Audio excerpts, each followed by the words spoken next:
Assalamualaikum warahmatullahi wabarakatuh. Perkenalkan, nama saya Syahidul Ahmad. Kami di sini dari kelompok 5 yang akan menjelaskan terkait dengan kepemimpinan berbasis manajemen korporat. Di sini ada 3 poin. Yang pertama adalah terkait kami di sini akan menjelaskan peran, fungsi, dan strategi kepemimpinan dalam pemasaran pendidikan Islam. Yang kedua, dalam meningkatkan mutu pendidikan, dan yang terakhir adalah meningkatkan produktivitas kerja dalam atau berbasis manajemen korporat. Di sini tidak hanya saya yang akan menjelaskan terkait kepemimpinan berbasis manajemen korporat. Di sini ada teman kami, ada Muhammad Ibnu Fahmi, Khairiyah, Amin Fikriyah, dan Wadi Ilmi, dan juga akan menjelaskan terkait dengan apa yang sudah kami sampaikan barusan. Sekilas kami akan memberikan suatu penjelasan terkait dengan manajemen korporat, kepemimpinan berbasis manajemen korporat. Jadi kepemimpinan itu adalah bentuk usaha untuk mempengaruhi orang lain dalam mencapai suatu tujuan yang diinginkan. Bagaimana caranya memimpin itu dapat mempengaruhi bawahannya untuk mewujudkan suatu keinginan bersama-sama. Manajemen korporat ini dasarnya sangat bentuk planning, organizing, pengendalian atau leading, mempengaruhi orang lain. Jadi itu lebih jelasnya nanti teman kami akan bahas poin demi poin agar lebih jelas terkait dengan kepemimpinan berbasis manajemen korporat. Itu ada peran, fungsi, dan strateginya. Assalamualaikum warahmatullahi wabarakatuh. Selamat pagi teman-temanku. Perkenalkan, nama saya Maulad Ibrili Fahmi Arifin. Saya dari Prodi MPI C1. NIM saya T2018-3026. Saya ingin mempresentasikan tentang peran kepemimpinan dalam manajemen korporatif. Baik, saya pemateri 1. Saya ingin menjelaskan manajemen korporatif. Apa itu manajemen korporatif? Mungkin sedikit beda dengan manajemen biasanya. Yang saya baca, manajemen korporatif, manajemen yang sama saja mencakup dengan pengorganisasian, kepemimpinan, perencanaan, pengendalian. Itu sudah manajemen konsep paten yang gak bisa diganggu gugat sudah. Korporatif ini usaha yang saling kerjasama antar pemikirannya sana dengan kita, itu sama tujuannya, secara pikir, secara langsung tujuannya sama untuk efektif dan efisien. Manajemen korporatif, manajemen usaha memimpin dan mengendalikan dan bahkan memberdayakan usaha segala aspek dengan kerjasama, maupun dari eksternal maupun internal. Bedanya dengan manajemen biasanya mungkin bisa dilaksanakan, misalnya contohnya kan dosen memberi kita tugas individu, itu termasuk kapan kita mengerjakan, di mana kita mengerjakan, dan bagaimana kita mengerjakan. Kalau manajemen biasanya tergantung konteksnya, mana yang mau dibahas, manajemen apa. Kalau manajemen korporatif, manajemen yang mencakup beberapa banyak orang. Mungkin dosen masih dikasih kita tugas kelompok. Kan itu sama kelompok-kelompok kita kan pemikirannya saling bekerja sama, saling tujuannya untuk tujuan yang sama dengan efektif dan efisien. Itu manajemen itu. Mungkin itu yang saya bisa jelaskan tentang manajemen korporatif. Mungkin kalau ada salah kata maupun banyak salah lah atau gimana, saya masih belajar, mohon maaf sebesar-besarnya. Itu yang kami sampaikan dengan manajemen korporatif. Wabillahi taufiq wal hidayah. Wassalamualaikum warahmatullahi wabarakatuh. Assalamualaikum warahmatullahi wabarakatuh. Saya Aminatul Fikriyah, NIM T 2018-3040. Di sini saya akan sedikit menjelaskan mengenai peran, fungsi, dan strategi kepemimpinan dalam pemasaran pendidikan Islam berbasis manajemen korporat. Jadi, seorang pemimpin di sini memiliki beberapa peran dalam pemasaran pendidikan Islam. Yang pertama yaitu sebagai perencana. Seorang pemimpin harus pandai dalam menyusun dan membuat sebuah perencanaan dengan mempertimbangkan segala aspek baik dari dalam maupun dari luar lembaga pendidikan, sehingga segala sesuatu yang telah direncanakan dapat mempunyai tujuan yang jelas. Yang kedua yaitu menerapkan fungsi-fungsi manajemen. Jadi seorang pemimpin harus menerapkan orientasi kepemimpinannya terhadap bawahan yang dipimpinnya. Yang ketiga yaitu menjadi supervisor. Jadi seorang pemimpin harus mengawasi segala sesuatu yang telah direncanakan, apakah sudah sesuai dengan apa yang telah direncanakan di awal atau tidak. Kemudian yang keempat yaitu sebagai komunikator. Jadi seorang pemimpin harus menjadi komunikator yang baik, baik itu di dalam lembaga maupun di luar lembaga. Contohnya di dalam lembaga, pemimpin dapat membuat stafnya berkomitmen tinggi dalam meningkatkan kualitas pendidikan.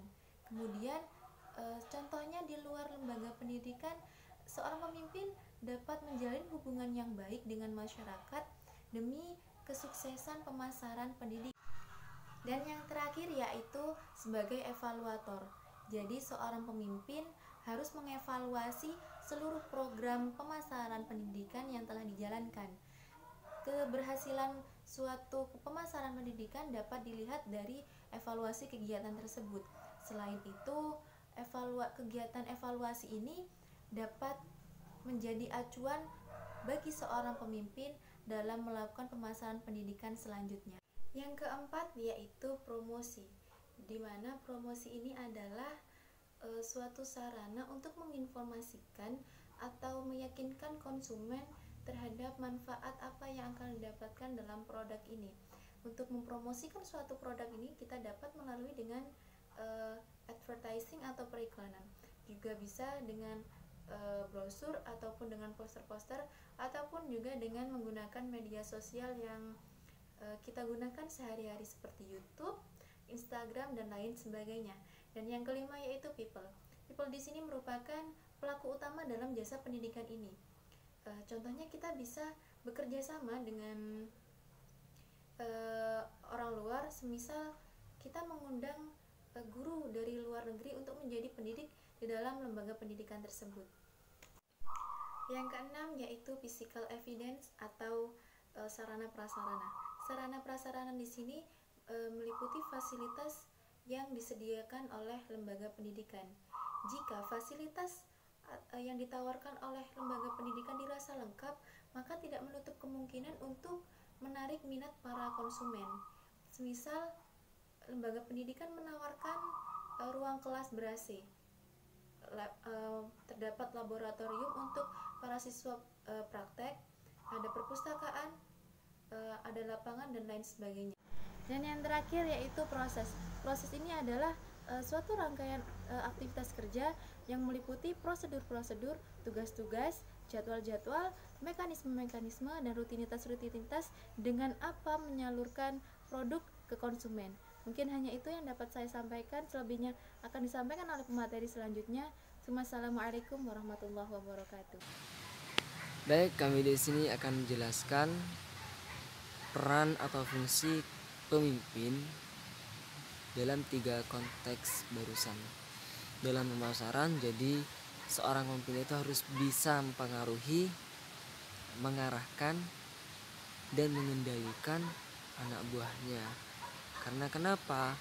Kalau kita tarik, kalau dalam basisnya kita, pembahasan terkait dengan pimpinan basisnya adalah manajemen korporat, jadi tidak bisa kalau seorang pemimpin itu berjalan sendiri, dan juga tidak mungkin seorang bawahan ini akan berjalan tanpa adanya satu yang mengepalainya.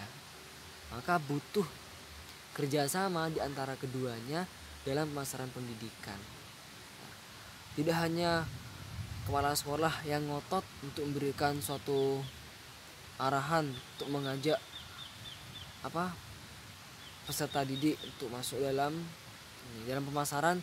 Tidak mungkin kepala sekolah menangani adanya pembiayaan atau pengadaan banner, pengadaan pemasaran pembagian brosur, tidak mungkin. Dan ini harus adanya kerjasama antara kepala sekolah dengan bawahannya yang sudah diberikan tugas, sehingga mudah untuk melaksanakan dan mencapai tujuannya yang sudah ditentukan. Yang pertama. Yang kedua, dalam meningkatkan mutu, peran kepala sekolah, peran waka, peran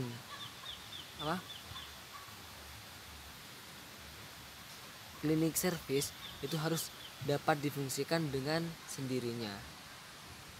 Karena tidak mungkin kepala sekolah ini akan melaksanakan tugasnya klinik service, tidak mungkin kepala sekolah akan melaksanakan tugasnya humas, dan tidak mungkin humas juga akan melaksanakan tugasnya kepala sekolah. Maka harus ada kerjasama, semuanya harus ada kerjasama, harus bisa berjalan sesuai dengan tupoksinya masing-masing. Kalau tupoksinya kepala sekolah, ya harus menjalankan sebagaimana tupoksinya kepala sekolah. Seperti waka kurikulum, menjalankan sesuai dengan tupoksinya sebagai waka kurikulum dan sebagainya. Maka dengan itu, kalau di antara masing-masing tugas yang sudah dibebankan, diamanahkan itu dijalankan, maka akan mudah untuk mencapai suatu mutu dan kualitas yang diinginkan. Karena adanya kerjasama di sini juga. Assalamualaikum warahmatullahi wabarakatuh. Perkenalkan, nama saya Khairiyah, NIM T2018-3033. Di sini saya akan menjelaskan sedikit mengenai strategi kepemimpinan dalam membangun budaya mutu berbasis manajemen korporat. Ada 5 strategi. Yang pertama yaitu mengadakan riset pelanggan dan menggunakan hasilnya untuk merencanakan produk pendidikan. Artinya di sini kita harus terjun langsung bagaimana pelanggan mengadakan riset pelanggan dan menggunakan hasilnya untuk digunakan produk selanjutnya. Yang kedua yaitu menghasilkan produk pendidikan melalui proses pembelajaran. Nah, yang ketiga yaitu memeriksa produk pendidikan melalui evaluasi pembelajaran ataupun evaluasi pendidikan. Nah, artinya kita harus memeriksa kembali apa yang telah diriset mengenai produk pendidikan dan proses pembelajaran yang telah dipaparkan barusan di nomor 2. Kita harus menganalisis ataupun mengevaluasi lagi. Yang keempat yaitu memasarkan produk pendidikan dan menyerahkan lulusan kepada orang tua dan masyarakat pendidikan lanjut, pemerintah ataupun dunia usaha. Yang kelima selanjutnya yaitu kita menganalisis bagaimana produk tersebut diterima di pasar, baik pada pendidikan lanjut ataupun dunia usaha dalam hal kualitasnya dan biaya dan juga kriteria lainnya. Sekian dari saya, kurang lebihnya saya mohon maaf. Wassalamualaikum warahmatullahi wabarakatuh. Assalamualaikum warahmatullahi wabarakatuh. Saya Wadia Ilmi, NIM T2018-3038. Di sini saya akan membahas mengenai fungsi, peran, dan strategi kepemimpinan dalam meningkatkan produktivitas kinerja organisasi berbasis manajemen korporat. Yang pertama di sini saya akan membahas mengenai fungsi. Fungsi di sini dibagi menjadi 3 bagian. Yang pertama yaitu sebagai figur, yang kedua sebagai leader, yang ketiga sebagai penghubung. Yang pertama yaitu sebagai figur. Maksudnya di sini sebagai simbol organisasi, yang mana simbol ini sebagai tanda pengenal dari sebuah organisasi. Yang kedua yaitu sebagai pemimpin, leader. Maksudnya yaitu pemimpin mampu mengelola dan mengatur organisasi tersebut dengan memberdayakan sumber daya yang ada, baik manusia maupun non-manusia. Yang ketiga yaitu penghubung. Maksudnya di sini yaitu pemimpin sebagai penyedia informasi. Jadi informasi tersebut dihubungkan kepada bawahannya agar bawahannya juga mengetahui informasi yang ada. Pembahasan yang kedua yaitu mengenai peran. Di sini pemimpin memiliki atau memainkan peran yang dominan, krusial, dan kritikal dalam keseluruhan upaya untuk meningkatkan produktivitas kerja baik tingkat individu, kelompok maupun organisasi. Pemimpin di sini maksudnya yaitu orang yang mampu mempengaruhi orang lain, bahwasannya dengan demikian rupa orang lain tersebut mampu melakukan apa yang dikehendaki oleh pemimpin tersebut, meskipun secara pribadi hal tersebut kurang disukainya. Yang ketiga di sini yaitu strategi. Strategi ini dibutuhkan agar bawahannya itu memiliki semangat yang tinggi untuk melakukan apa yang diperintahkan oleh atasannya atau pemimpinnya. Oleh karena itu, pemimpin harus mempunyai strategi yang efektif agar dapat mempengaruhi bawahannya, sehingga apa yang diperintahkan oleh pemimpin dilaksanakan sebaik mungkin oleh bawahannya. Karena bawahan tersebut juga memerlukan motivasi dari seorang pemimpin, memerlukan pengayoman dari seorang pemimpin. Oleh karena itu, pemimpin harus memiliki strategi yang efektif dengan cara mengayomi dan memotivasi bawahannya agar melaksanakan tugasnya dengan sukarela. Oleh karena itu, tujuan dari seorang pemimpin bisa tercapai dengan efektif dan efisien. Jadi seorang pemimpin itu harus memenuhi kriteria seperti realistis, seperti komunikator, terampil, percaya diri, dan emosional stabil, sehingga dapat mengambil inisiatif dan partisipatif dalam bidang sosial. Mungkin ini saja yang bisa saya sampaikan. Kurang lebihnya mohon maaf. Wabillahi taufiq wal hidayah. Assalamualaikum warahmatullahi wabarakatuh. Terima kasih pada saudara-saudaraku kalian, teman-teman sekalian, dan kepada kakak-kakak guru kami. Terima kasih yang sudah menonton video ini. Terima kasih banyak, dan kami sangat mengharapkan kritik dan sarannya untuk membangun kemampuan kami, karena satu huruf kritikan dari kalian semua sangat berharga untuk membangun 1000 masa depan kami yang akan datang. Mungkin itu yang dapat kami sampaikan. Terima kasih. Bila ada komentar, pertanyaan, silahkan diisi di kolom komentar di bawah ini. Mungkin itu saja. Terima kasih dari kami. Mohon maaf apabila ada kesalahan. Terima kasih banyak. Wassalamualaikum warahmatullahi wabarakatuh.